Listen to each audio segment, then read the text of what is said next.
Hello! బాగున్నారా? నేను బాగున్నాను. మీ అందరూ బాగుండాలని కోరుకుంటున్నాను. ఒక మంచి స్టోరీతో మీ ముందుకొచ్చానండి. మంచి స్టోరీని ఎందుకంటున్నానంటే, ఇది జనరల్‌గా మనం ఫేస్ చేసే విషయం. మనలో చాలామంది మాట్లాడుకునే విషయం. చలో ఇంక నేను ఊరించను, స్టోరీలోకొచ్చేస్తా. అనగనగా ఒక ఆఫీసు, అమ్మో! అనగనగా ఒక ఊరు, అనగనగా ఒక రాజు అనకుండా ఆఫీస్ అంది సౌజన్య అంటారా? చలో కొంచెం హట్కే అనమాట. సరే ఆఫీస్‌లో ఒక ఒక మంచి పొజిషన్‌లో ఉన్న మంచిగా వర్క్ చేసే అతను హెచ్ఆర్ దగ్గరకొస్తాడనమాట.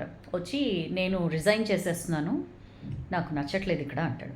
అంటే హెచ్ఆర్ మేనేజర్ అడుగుతారనమాట. ఏమైంది సార్ ఎందుకట్లా అంటే, అబ్బా! అంతా టాక్సిక్ పీపుల్ అబ్బా! చుట్టుపక్కల అంతా కూడా విపరీతమైన ఎప్పుడు నెగెటివ్ టాకింగ్ చేస్తారు. వీళ్ళ మీద వాళ్ళ మీద ఒకళ్ళ గురించి ఒకళ్ళు గాసిప్స్ చేసుకుంటారు. ఇంకెప్పుడు కూడా ఒక రకంగా అంటే ఒక రకంగా చూడడము, వెక్కిరించడము, లేకపోతే ఇట్లా అసలు నచ్చట్లేదు నాకిక్కడ. ఇంత టాక్సిసిటీ నేను భరించలేకపోతున్నాను. అందుకే రిజైన్ చేస్తున్నాను అంటాడు. అంటే హెచ్ఆర్ మేనేజర్ కాసేపు అయిన తర్వాత, ఓకే సార్ మీ ఇష్టము అని, సరే మీరు ఎట్లైనా రిజైన్ చేస్తున్నారు కదా, ఒక వెళ్ళబోయే ముందు ఒక పని చేసి పెడతారా సిన్సియర్గా? అంటే ఇప్పటిదాకా మీరు మా సంస్థలో చాలా సిన్సియర్గా వర్క్ చేశారు, అంతే సిన్సియారిటీతో ఈ పని చేయండి, తర్వాత వెళ్ళాలనుకుంటే మీ ఇష్టం, నేను ఆపను అంటాడు. సరేలే ఎట్లనో వెళ్ళిపోతున్నాను కదా, ఒక్క పని అంటున్నాడు కదా అని చెప్పి ఇయర్స్ చేశాను, ఇదొక్కటే ఎందుకు వదులుకోవాలని చెప్పి ఆయన, సరే ఏంటి చెప్పండి అంటే, ఒక గ్లాస్ ఆఫ్ వాటర్ ఇస్తాడు హెచ్ఆర్ మేనేజర్. ఇచ్చి మీరు మన ఆఫీస్ చుట్టూ, మన ఆఫీస్ మొత్తం 3 సార్లు తిరిగి రండి. ఈ గ్లాస్ ఆఫ్ వాటర్ ఉంది కదా, ఈ గ్లాస్లోంచి ఒక చుక్క నీళ్లు కూడా కింద పడకుండా, దట్ ఈస్ యువర్ టాస్క్ అంటాడు. అంటే సరేలే ఇదేముంది పెద్ద టాస్క్ అని చెప్పి ఆయన వెంటనే గ్లాస్ ఆఫ్ వాటర్, నీళ్ళ గ్లాస్ తీసుకుని బయలుదేరుతాడనమాట. ఆఫీస్ మొత్తం 3 రౌండ్లు తిరగాలి. సరే కాసేపు అయిన తర్వాత రిటర్న్ వస్తాడు. వచ్చిన తర్వాత, ఇదిగోండి సార్ మీరు ఇచ్చిన టాస్క్ అయిపోయింది, చూసారా ఒక్క డ్రాప్ కూడా పడలేదు, మీరు ఎలా ఇచ్చారో అలానే మీకు తిరిగి ఇచ్చాను అని చెప్పి అంటాడు. అంటే అవును సార్ మీరు ఇప్పుడు 3 టైమ్స్ 3 సార్లు తిరిగారు కదా ఆఫీస్లో, మీకు ఎవరైనా ఈ ఒకళ్ళ గురించి ఒకళ్ళు గాసిప్స్ చెప్పుకుంటూ, లేకపోతే వెటకారాలు ఆడుకుంటూ, లేకపోతే పిచ్చి తేడాగా చూపులు చూడడం, ఇట్లాంటి వాళ్ళు ఎవరైనా మీకు తారసపడ్డారా, మీకు ఎవరైనా కనిపించారా అని అడుగుతాడు హెచ్ఆర్ మేనేజర్. ఆయన అంటాడు, లేదబ్బా నాకెవరు కనపడలేదు అని. అదేంటి సార్ మరి మీరే కదా అన్నారు ఆఫీస్ అంతా వాళ్ళే ఉన్నారని, ఇట్లా చేస్తున్నారు, నచ్చట్లేదు, టాక్సిక్ పీపుల్ పెరిగిపోయారని అన్నారు కదా అంటే, ఆయన స్పీచ్లెస్ అనమాట. ఒక నిమిషం ఏం మాట్లాడు. హెచ్ఆర్ మేనేజర్ అప్పుడు చెప్తారనమాట, సార్ మీరు ఫోకస్ అంతా ఈ నీళ్ళ గ్లాసులో ఒక్క చుక్క కూడా ఒలకూడదు అని చెప్పి దాని మీద మీరు ఫోకస్ చేసి మీరు తిరుగుతూ ఉన్నారు ఆఫీస్లో, అందుకని మీకు చుట్టుపక్కల ఏం జరుగుతోంది, ఏం నెగటివిటీ ఉంది అనేది మీరు అసలు పట్టించుకోలేదు. వర్క్ కూడా అంతే సార్, మీరు మీ వర్క్ మీద ఫోకస్ చేయండి, ఆటోమేటిక్గా మీకు ఆ చుట్టుపక్కల ఉన్న నెగటివిటీ, టాక్సిసిటీ ఇవేమి మీకు చాలా చాలా మైన్యూట్ అనిపిస్తాయి అని చెప్పి అంటాడు. వెంటనే ఆయన చాలా అద్భుతంగా రియలైజ్ అయ్యి తన రిజిగ్నేషన్ వెనక్కి తీసుకుని వర్క్లో జాయిన్ అయిపోతాడనమాట.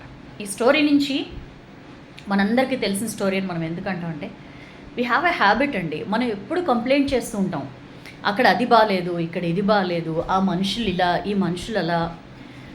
సి మొత్తం అంతా అద్భుతంగా ఉంది, పచ్చదనమే అట్లా ఏదో పాటల్లో లేకపోతే సినిమాల్లో చెప్పినట్లు అంత ఫెయిర్గా, అంత సూపర్బ్గా ఏం ఉండదండి. Life is not at all like that. మీ చుట్టూతా రకరకాల జనాలు ఉంటారు. బట్ ఎప్పుడైతే మీకేం కావాలి, మీ లైఫ్లో ఏం అచీవ్ చేయాలి అనే దాని మీద మీ ఫోకస్ ఉంటుందో, మీ ప్రయారిటీ ఏంటి అనేది మీరు చూస్ చేసుకోవడంలో ఉంటుంది. నాకు ఈ పనే అవసరం, లేకపోతే నా ప్రయారిటీ ఇది, నేను లైఫ్లో ఇది అవ్వాలనుకుంటున్నాను అని ఎప్పుడైతే మీ కాన్సన్ట్రేషన్, మీ ఫోకస్ అంతా 100% దాని మీద పెడతారో, ఈ చుట్టూతా ఉండే ఈ నెగటివిటీ, టాక్సిసిటీ ఇదంతా చాలా మైన్యూట్గా అనిపిస్తుంది. అసలు ఫర్ దట్ మ్యాటర్ మీకు అసలు తెలియని కూడా తెలియదు, అవునా నిజమా అనే సిచ్యుయేషన్ కూడా వస్తుంది. సో ఇది ఎప్పుడు మైండ్లో పెట్టుకోండి. మీరు ఏదైనా ఎక్కడైనా ఉంటున్నారు, చుట్టుపక్కల జనాలు బాగాలేదు, చుట్టుపక్కల పరిస్థితులు బాగాలేదు అని మీరు కంప్లైంట్ చేస్తున్నారంటే ఎక్కడో మీ కాన్సన్ట్రేషన్లో లోపం ఉన్నట్టే. ఒకసారి అది సరిచూసుకోండి. ఎందుకంటే మీరు 100% ఫోకస్ పెట్టినప్పుడు చుట్టుపక్కల ఏ ఫ్యాక్టర్స్ కూడా మీ దీక్షని భగ్నం చేయలేవు. So try to give you 100%, అప్పుడే మీరు సక్సెస్ అవ్వగలుగుతారు, లైఫ్లో అచీవ్ చేయగలుగుతారు. అండ్ ఈ కంప్లైనింగ్ వల్ల ఏమీ ప్రయోజనం ఉండదండి, జస్ట్ ఇగ్నోర్ చేయడమే. అండ్ చెప్పాను కదా, నిజంగా మీ లక్ష్యం మీద మీరు గురిపెట్టి మీరు వర్క్ చేస్తే ఇవన్నీ మీకు అసలు ఏమీ కనిపించవు. సో కరెక్ట్గా మీ ప్రయారిటీ ఏంటో చూస్ చేసుకోవడంలోనే ఆ మ్యాజిక్ దాగుంటుంది. ఓకే, స్టోరీ నాకైతే బాగా నచ్చింది, పిల్లలు కూడా నేర్పించండి. అండ్ చాలామంది జనరల్గా పిల్లలు కూడా అంటుంటారు కదా, నేను మంచిగా రాసుకుంటున్నాను మమ్మ, వాళ్ళు డిస్టర్బ్ చేస్తారు, వీళ్ళు డిస్టర్బ్ చేస్తారని. సరే, పిల్లలకి ఇలాంటి స్టోరీస్, ఇంత డెప్త్ ఉన్న స్టోరీస్ చెప్తే అర్థం కాకపోవచ్చు, బట్ వాళ్ళదైన భాషలో చెప్పే ప్రయత్నం చేయండి. కొంచెం పెద్ద పిల్లలు అయితే అర్థమైపోతుంది. So focus is very very important in life. Okay, next వీడియోలో మళ్ళీ కలుద్దాం. అండ్ మీకు నచ్చితే లైక్ చేయండి, బాగా నచ్చితే షేర్ చేయండి, నెక్స్ట్ వీడియో కోసం వెయిట్ చేయండి. ఓకేనా, మళ్ళీ కలుద్దాం. Till then take care of yourself. Viral fevers బాగా ఉన్నాయండి, చాలా చాలా జాగ్రత్తగా ఉండండి. ఓకేనా, అండ్ ఎస్, షేర్ చేయడం మాత్రం మర్చిపోద్దు. This is your Soujanya. Tata, bye.